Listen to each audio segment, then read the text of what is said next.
लगातार टेलीफोन घनघना रहा था। अपने अपने मोबाइल होने के कारण घर का पीएनटी फ़ोन बाहर रख दिया था और आज समय सुबह 4 बजे ही बजते हुए यह किसी प्रबल आशंका की तरफ सूचित कर रहा था।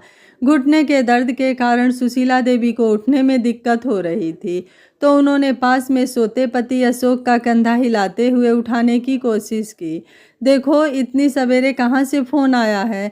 कहीं कोई अनहोनी तो नहीं हो गई? हमेशा अव्यक्त भय से भरी सुशीला देवी को इस समय आए फ़ोन की घंटी खतरे की घंटी लग रही थी।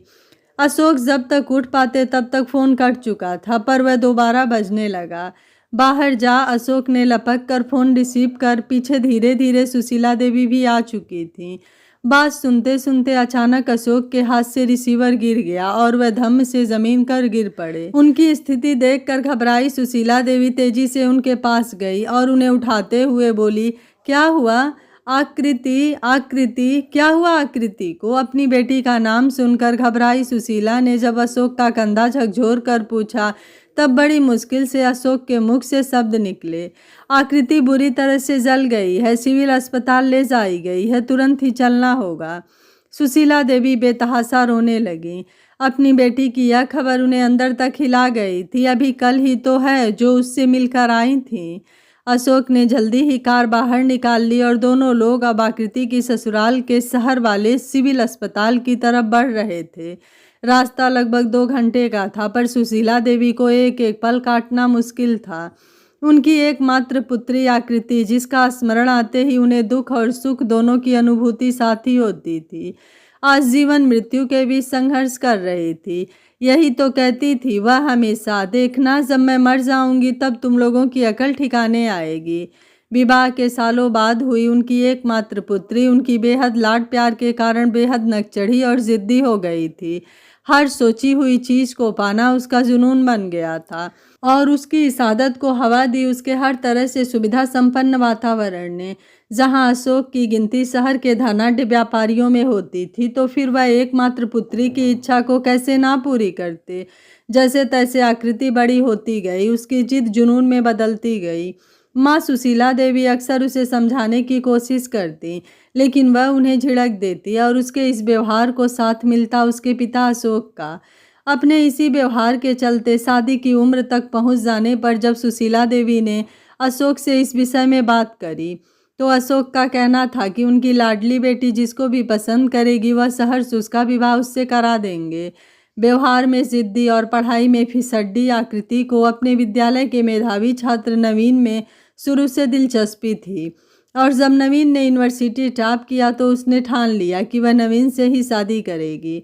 सुशीला देवी इस रिश्ते से सहमत नहीं थी, क्योंकि वह जानती थी कि मध्यम वर्गीय नवीन के परिवार से उनकी बिगड़ैल आकृति सामंजस्य नहीं बिठा पाएगी।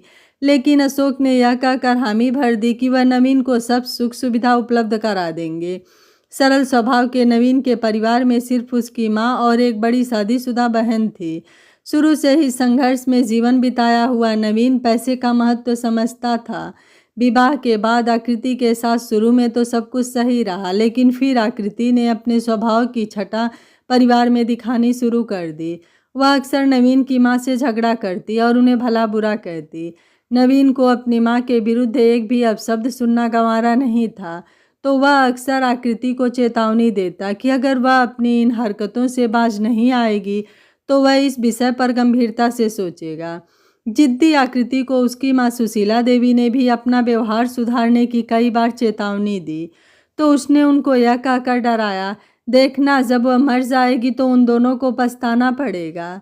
ऐसे ही एक बार जब घर आई अपनी सहेलियों के मध्य उसने अपनी सास की हंसी उड़ाकर उन्हें सबके सामने बेइज्जत किया, तो नवीन से नहीं रहा गया। उसने तुरंत अशोक जी को फ़ोन करके आकृति को अपने साथ ले जाने को कहा। अशोक और सुशीला देवी आकृति के ससुराल पहुंचे और इस बार आकृति को अशोक का साथ भी नहीं मिला था। जब अशोक ने आकृति को बुरी तरह से चिल्लाया और इस तरह का व्यवहार भविष्य में ना करने की चेतावनी दी, तो उस समय तो आकृति कुछ नहीं बोली थी, लेकिन उन लोगों के आते ही उसने सबक सिखाने के लिए कमरा बंद करके अपने ऊपर केरोसिन डालकर आग लगा ली थी। जब तक सुशीला और अशोक सिविल अस्पताल पहुंच पाते 90% जल चुकी आकृति ने दम तोड़ दिया था। घर पर मिले आकृति के सुसाइड लेटर के अनुसार पुलिस ने नवीन और उसकी मां को गिरफ्तार कर लिया था। अस्पताल पहुंचकर जहां सुशीला देवी बेसुध हुई जा रही थी, वहीं अशोक विचार शून्य अस्पताल के पेपरों पर साइन करने में व्यस्त थे। आकृति की बॉडी पोस्टमार्टम के लिए जा चुकी थी। तब अशोक ने सुशीला से कहा, तुम यहाँ बैठो, मैं पुलिस स्टेशन होकर आता हूँ। पुलिस को बयान देकर नवीन और उसकी मां को छुड़वाना है। अपनी जिंदगी भर की गलत परवरिश का यही पश्चाताप का निवारण होगा। रास्ते भर सोचते चले जा रहे थे, काश बेटी की हर जिद ना मानी होती, काश उसे सही परवरिश दी होती तो आज उसके ससुराल वालों को और मुझे यह दिन न देखने पड़ते। आशा है यह कहानी आपको ज़रूर पसंद आई होगी। वीडियो पसंद आया है तो वीडियो को लाइक, शेयर एंड चैनल को सब्सक्राइब कर लीजिएगा। Thank you for watching. मिलते हैं अगली कहानी में।